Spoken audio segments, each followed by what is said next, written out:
Je commence cet épisode avec un somme intersidéral puisque je viens de tourner une demi-heure de podcast et il s'avère que j'ai pas allumé la caméra. Mais ça m'est jamais arrivé, mais c'est une première atout, n'est-ce pas? Je me réinstalle, je vais refaire mon introduction et c'est reparti pour l'épisode. Hello Queens et bienvenue sur ce nouvel épisode de podcast. Je suis ravie de t'avoir. Si tu m'écoutes sur Spotify ou Apple Podcasts, bienvenue à toi et si tu me regardes sur YouTube, doublement bienvenue. Alors, comme je l'ai introduit, c'est la deuxième fois que je tourne cet épisode, donc cette fois-ci on va essayer de le faire bien, de manière efficace et j'ai vérifié au moins 3 fois que la caméra était allumée. Tout est bon, la caméra elle est allumée, là j'ai mon poste d'enregistrement micro, de son, on me dit que tout est bien. Vous avez toujours une tonne de choses à faire, mais vous finissez toujours par scroller sur votre téléphone, à vous éparpiller, à regarder à droite à gauche des séries et du coup à procrastiner. On en vient donc au sujet d'aujourd'hui qui va être la procrastination. Et quel merveilleux sujet, puisqu'on est tous atteints de la procrastination. Je ne vais pas vous l'apprendre. Mais le but d'aujourd'hui, c'est plutôt de voir comment atténuer dans le temps cette procrastination. Comment la gérer, la procrastination, de manière durable. Et pourquoi j'ai voulu faire un épisode sur la procrastination? Tout simplement parce que je sais que ça arrive à tout le monde, je sais que c'est un sujet mais qui touche tout le monde, je sais que tout le monde veut essayer de comprendre qu'est-ce que la procrastination, pourquoi ça nous arrive, comment nous en sortir, et puis surtout la procrastination c'est quelque chose qui nous bouffe en fait parce que ça va nous rendre encore plus stressés, ça va nous rendre encore plus anxieux, on n'arrive pas à gérer ses tâches, on n'arrive pas à travailler, on est contre-productif, enfin c'est un petit fléau quand même, mais pas de panique, aujourd'hui on va voir ensemble qu'est-ce que la procrastination et surtout comment la réduire. Mais avant tout, je voulais déconstruire le mot procrastination. Ce qu'il faut savoir, et chose dont on a tendance à comparer, à assimiler, c'est la fainéantise. Non. Mais la fainéantise, c'est autre chose. La procrastination, c'est pas forcément dû à la gestion du temps, mais plutôt à la gestion de nos émotions. C'est autre chose. Car oui, et c'est ce que je vais essayer d'expliquer aujourd'hui, c'est que la procrastination, c'est souvent le miroir de nos émotions, de quelque chose qui, à l'intérieur, essaye de s'exprimer, mais on n'y arrive pas. Du coup, ça va nous frustrer, ou quelque chose qu'on essaye de faire, qu'on n'y arrive pas, ça va nous frustrer, on n'est pas bien, ça va créer de la colère, ça va créer de l'énervement, et puis on n'arrive pas à comprendre tout ça, et évidemment, c'est lié à nos émotions. Il y a plusieurs facteurs dus à la procrastination, je vais en lister 4 ou 5.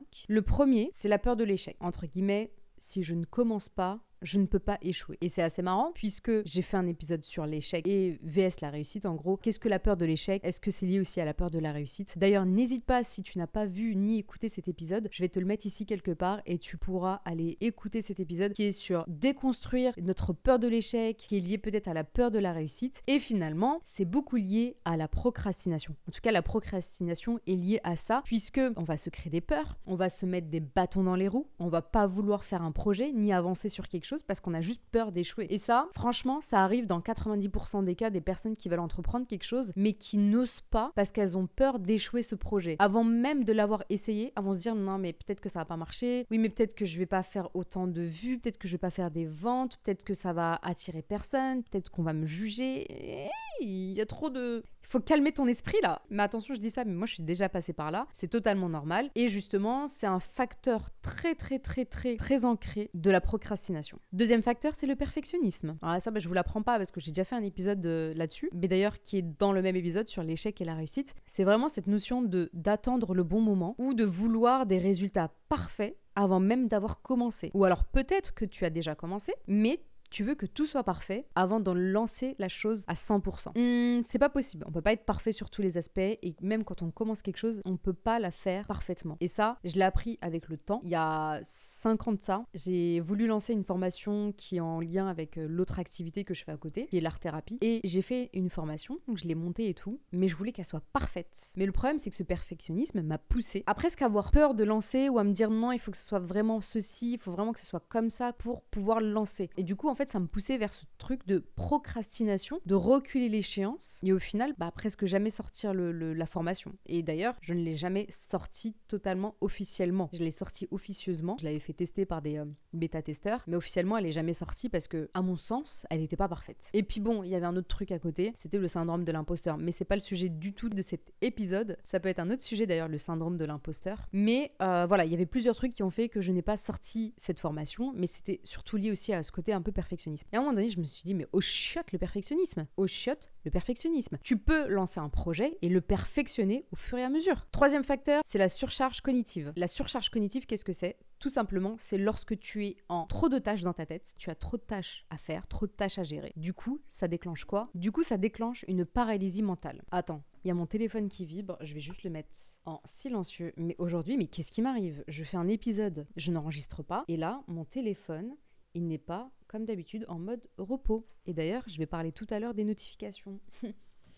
Ça tombe bien qu'il ait vibré pendant l'épisode. Alors, pour en revenir sur les tâches, quand on a trop de tâches qui ne sont pas claires, qui ne sont pas déterminées, on ne sait pas par où commencer. Et forcément, à un moment donné, là-dedans, dans la tête, ça craque, ça pète, c'est de la surcharge mentale. On n'arrive plus à gérer ses émotions, on n'arrive plus à juste gérer tout ce qu'on a à faire. Et du coup, qu'est-ce qu'on fait ? On va fuir les choses, on va fuir cette espèce de réalité de réaliser ses tâches. Et du coup, on va procrastiner dessus et on va jamais le faire. Ou alors, on va reculer l'échéance, reculer, jusqu'à ce que ça nous retombe dessus. Et ça, c'est pas l'objectif. On veut tout faire à temps pour éviter que ça nous retombe dessus. Parce qu'au final, on est responsable de tout ça. Autre facteur, c'est les distractions constantes. On en revient au téléphone, aux notifications, les séries. En général, franchement, c'est le téléphone et les réseaux. Les notifications, par exemple. Là, le téléphone, il a vibré, j'ai porté mon attention dessus. Bon, après là, c'est un cas un peu particulier parce que je tourne un épisode. Mais on est souvent, si vous faites attention à ça, on est souvent déconcentré par le téléphone. Les notifications et le téléphone vibre. On a envie d'aller scroller un peu. Ça peut, en fait, ça là, c'est ce qui fait que tu ne peux pas te concentrer sur tes tâches et c'est ce qui fait que tu vas procrastiner sur tes tâches. Tu vas te dire, bon, aujourd'hui, je dois faire ça. Ah, mais attends, avant de commencer, je vais quand même aller checker un truc sur Instagram. Ouais, ou alors je vais y vite fait sur TikTok. Et au final, non, mais ça va être vite fait, je vais regarder 10 minutes et après j'arrête. Et au final, ces 10 minutes se transforment en 1 heure, 1 heure et demie. Au lieu de bosser pendant ces 1 heure et demie, t'auras fait quoi ? T'auras scrollé. Qu'est-ce qui se passe après ? Tu vas regretter. Tu vas dire, oh non, j'ai pas travaillé, j'ai scrollé. Et qu'est-ce qui se passe ? Tu vas créer en toi un sentiment de culpabilité, un sentiment de frustration, un sentiment peut-être de colère. Tu ne vas pas être bien, tu vas te sentir mal et c'est là où tu vas reculer tes tâches. Franchement, le téléphone, les réseaux sociaux, les notifications, c'est le fléau. C'est le fléau. De nos jours, c'est un fléau. Personnellement, mon téléphone est toujours coupé. Lorsque je travaille, je le mets toujours en mode ne pas déranger, en mode avion. Lorsque je travaille, c'est ne pas déranger et ça, franchement, ça peut durer une journée complète. Parce qu'en fait, j'ai l'impression d'avoir développé une espèce d'anxiété du téléphone. Je ne supporte pas entendre les notifications. Et d'ailleurs, la plupart de mes applications, j'ai enlevé toutes les notifs. C'est-à-dire que si je ne rentre pas dans l'application, je ne vois pas les notifications. Parce que je veux être décisionnaire de mon temps, je veux gérer mon temps à ma façon et je ne veux pas qu'un bout de métal, qu'un téléphone vienne me déranger. Je ne veux pas qu'il me dérange dans ma journée, dans ce moment que je vais partager, si je travaille ou si je suis avec quelqu'un. Je ne veux pas que ça me dérange et que ça me distrait, ça me déstabilise. Je ne veux pas être prisonnière de ça. Du coup, j'ai fait quoi ? J'ai vraiment 0 notification. La seule notification que j'ai, c'est Instagram parce que c'est le seul réseau social que j'utilise vraiment, vraiment beaucoup. Les autres applications, j'ai 0 notification. Sauf WhatsApp, évidemment, je le laisse. Je ne veux pas entendre mon téléphone. Et il y a un truc qui m'agace, c'est vraiment, par exemple, quand tu pars prendre un café ou tu vas manger au resto avec quelqu'un et que cette personne pose son téléphone sur la table et qu'il vibre et que cette personne, en fait, tu remarqueras que cette personne n'est plus avec toi, mais son attention est posée sur son téléphone. Son attention est posée sur son téléphone. Elle n'est pas à 100% avec toi. Et cette image que cette personne véhicule, je la trouve horrible parce que t'imagines, t'es censé passer un moment avec cette personne, que ce soit ton ami, que ce soit quelqu'un de ta famille, que ce soit un date, peu importe en fait. Si tu regardes bien, quand tu t'assois à une table avec une personne et que cette personne pose son téléphone, ça veut dire que son attention, elle n'est pas à 100% avec toi. Elle est aussi avec son téléphone. Et dès qu'il y a une vibration, dès qu'il y a une notification, elle va regarder son téléphone, elle le prend, elle regarde, même si c'est pour swipe son truc, et en fait, ça la déconcentre, elle est plus avec toi. Et je trouve tellement que c'est un manque de respect. En fait, je sais pas comment expliquer. Peut-être que je suis la seule à penser ça. Peut-être que je suis la seule à qui ça énerve parce que moi, personnellement, j'aime pas être déconcentrée avec mon téléphone. Genre, quand je vois quelqu'un, j'aime trop apprécier ce moment avec cette personne ou même avec des amis. Du coup, mon téléphone, il est pas sur la table. Mon téléphone, il est dans mon sac. Dès que je me pose en face de cette personne, mon téléphone, il est dans mon sac. C'est tout. Point barre. Je veux mettre toute mon attention à ce moment précis, à cet instant précis. Et surtout avec cette personne, j'ai envie de lui donner toute mon énergie, j'ai envie d'être là pour elle et de l'écouter. J'ai pas envie d'être déconcentrée par des applications. Mon téléphone, il va être dans mon sac, je vais le laisser en vibreur, il va vibrer, mais je ne vais pas le toucher. En fait, on a tellement priorisé le téléphone que c'est devenu trop important au point de négliger des choses importantes. Des choses comme Là, j'ai donné un exemple de rencontrer une personne, d'être avec une personne, mais aussi dans notre travail. C'est pour ça que les gens ne sont plus aussi productifs. Alors, il y en a qui s'instaurent des routines très bien. D'ailleurs, je vais en donner quelques-unes après. Mais d'autres ont du mal vraiment à se concentrer parce que leur téléphone, il est tout le temps à côté d'eux. Il est en mode notification, vibreur, tout ce que tu veux. Mais tu ne peux pas être hyper efficace en laissant ton téléphone te déranger à n'importe quel moment. En lui donnant cette espèce de pouvoir de prendre ta concentration et ton énergie. C'est impossible. Et c'est justement l'un des plus gros facteurs de la procrastination. Autre aspect aussi qui fait qu'on procrastine, c'est le manque de clarté dans tes tâches. Alors ça d'ailleurs, j'en ai parlé dans l'épisode sur l'organisation. Dans cet épisode, je parle de comment s'organiser, de comment clarifier ses tâches et en quoi c'est bénéfique pour être productif, pour être bien organisé, être productif dans son travail, dans sa vie, dans son quotidien. Tu ne peux pas avoir des objectifs flous et te dire « vas-y, j'avance ». C'est normal que tu procrastines. Si tes objectifs sont vagues, s'ils sont trop flous, tu vas procrastiner parce que rien n'est clair dans ton esprit. Et on revient à cette surcharge mentale. Ton cerveau peut pas gérer les choses que tu ne saisis pas. Bon voilà, là j'ai parlé un petit peu des facteurs qui font qu'on procrastine et c'est totalement normal et ça arrive et on peut pas être parfaite tout le temps. Il y a des moments de haut et de bas, c'est un peu en mode vague, mais le plus important c'est comment savoir gérer ça pour ne plus être à 100% dans la procrastination. En gros, prendre le pouvoir sur la procrastination et pas laisser la procrastination te bouffer. La première chose, c'est de reprogrammer ton cerveau à agir vite et efficacement. T'as plusieurs règles pour ça et d'ailleurs j'en parle dans l'épisode sur l'organisation. C'est la matrice d'Eisenhower. Donc je reparle vite fait ici. Cette matrice va te permettre de prioriser tes tâches. Donc vraiment par ordre de priorité du plus urgent au moins urgent. Hyper efficace. Déjà, tu vas prendre une feuille, tu vas mettre toutes tes tâches sur un papier, une to-do list, peu importe comment tu aimes fonctionner. Tu aussi essayes d'avoir des objectifs clairs, que ce soit des objectifs donc soit journaliers, soit hebdomadaires, soit mensuels. C'est toi qui vois en fonction de toi ce qui t'arrange et ce qui te convient. Une fois que tu auras fait ça, tu priorises tes tâches de manière quotidienne, voire hebdomadaire. J'en parle vraiment et je le détaille dans l'épisode sur l'organisation, je te le mettrai aussi, tu pourras l'écouter et vraiment, je pense que c'est nécessaire d'appliquer ce genre d'exercice pour ne plus être dans la procrastination parce que ça va te permettre d'avoir un esprit totalement clair et surtout léger. Il y a aussi une autre règle qui s'appelle la règle des 2 minutes de David Allen. L'idée c'est quoi? C'est que s'il y a une tâche qui te prend moins de 2 minutes, fais-la directement, immédiatement, sans te poser de questions. Tu vois, par exemple là, je dois envoyer un mail. Tu sais de quoi va parler ton mail. Tu le fais, ça te prend 2 minutes et tu l'envoies. C'est les tâches les plus rapides sur lesquelles on procrastine le plus. Il y a les plus rapides et celles qui sont un peu chiantes, telles que la paperasse, les trucs un peu qui émotionnellement sont lourdes à gérer, quoi. On n'a pas envie de les gérer, on a envie de les esquiver. Mais généralement, c'est celles auxquelles on doit faire face en premier. Et une fois que c'est fait, tu verras qu'après tes tâches, ça va passer tranquille et puis surtout, tu pourras mettre plus d'intention dans les tâches qui te prendront plus de temps. Il y a aussi une autre méthode, c'est la méthode des 5 secondes de Mel Robbins. Ça, c'est une technique qui peut vraiment te sauver si tu es du genre à être distrait par ton téléphone. Si tu es distraite, là, tu es en train de bosser et d'un coup, je sais pas, tu prends ton téléphone et tu finis par, tu sais pas comment, au lieu de regarder tes mails, tu finis sur Instagram. Bon là, qu'est-ce que tu fais? Tu prends conscience de ça et tu fais un décompte dans ta tête. Donc 5, 4, 3, 2, 1... et tu switches ton cerveau et tu poses ton téléphone. C'est un passage à l'action immédiat. Ce décompte peut t'aider en fait à prendre conscience de l'instant présent, de ce que tu es en train de faire, justement pour pas te perdre à rester pendant 1 heure sur les réseaux et juste à procrastiner finalement. Autre chose, et pas des moindres, c'est apprendre à gérer ses émotions face à tout ce qu'on a à faire. Il faut surtout, et c'est le plus important, accepter que l'on ne peut pas être tout le temps motivé face aux choses qu'on a à faire. Et c'est normal.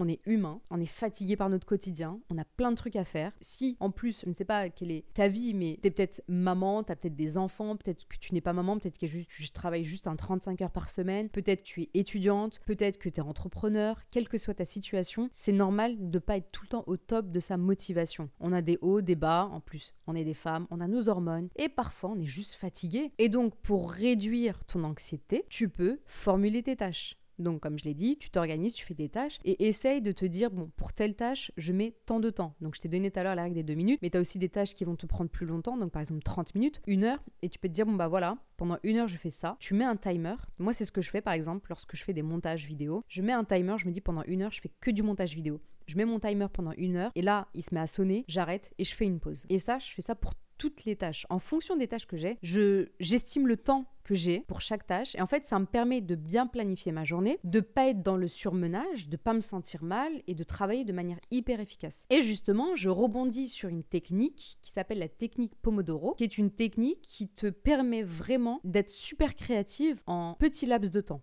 En gros, c'est 25 minutes où tu travailles, ensuite tu fais 5 minutes de pause et tu reprends 25 minutes, encore 5 minutes de pause, 25 minutes de travail, 5 minutes de pause, etc., etc. Donc c'est vraiment des petits laps de temps qui te permettent d'être toujours dans la productivité et surtout de te reposer après des moments de productivité intense. Donc là, genre pendant 25 minutes, tu ne t'arrêtes pas, tu ne te défocuses pas, tu travailles à fond, à fond, à fond, à fond. Les 25 minutes sonnent, tu te prends 5 minutes de pause, tu te fais un petit thé. Si tu as envie de scroller pendant 2 minutes sur Instagram, scroll sur Instagram ou TikTok. C'est vraiment pendant ces 5 minutes, pas plus. Après ces 5 minutes de pause, tu reprends 25 minutes, etc., etc. Et ça, cette technique-là peut être vraiment efficace pour l'avoir déjà testé.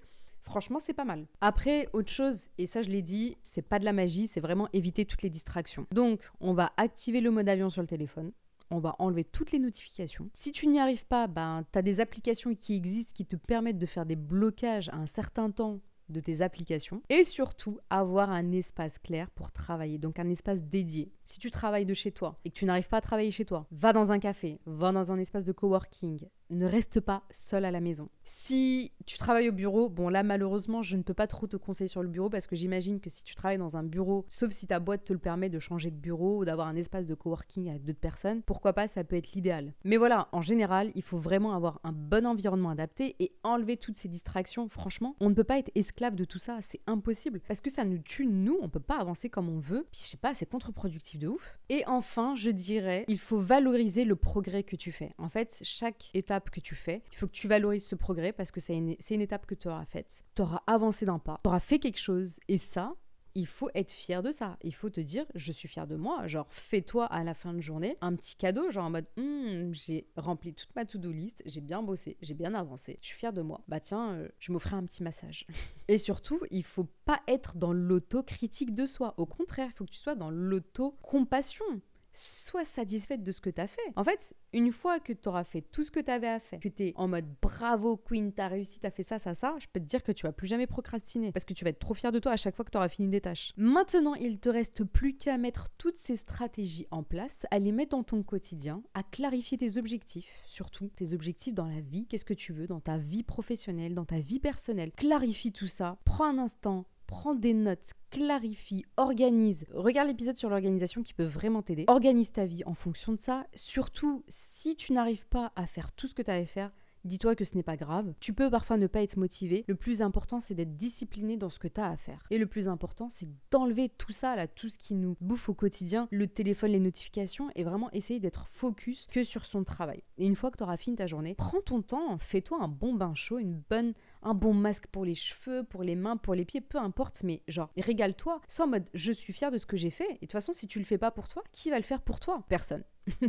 Donc voilà, faisons ça. Moi, j'adore me faire ça. Genre, une fois que j'ai fini quelque chose, mon petit plaisir, c'est de me dire, je vais me regarder une petite série coréenne. Oui, je suis du genre à regarder des séries coréennes le soir. J'adore ça. C'est mon petit plaisir en mode, je suis fière de moi. Je vais me regarder 1 ou 2 épisodes avec ma petite tisane sur mon canapé avec mon plaid. Et je ne culpabilise pas de faire ça parce que j'ai atteint tous mes objectifs de la journée. J'ai fait toutes mes tâches. Et mes tâches pour le lendemain sont déjà claires. Je sais ce que j'ai à faire. Et je sais que je vais pas procrastiner. Donc, ma queen, tu sais ce qui te reste à faire. Et surtout, si cet épisode t'a plu, n'hésite pas à le partager, à le liker. Ça ferait booster l'algorithme et ça fera booster cet épisode et ce podcast. Et moi, je te dis rendez-vous la semaine prochaine pour un nouvel épisode.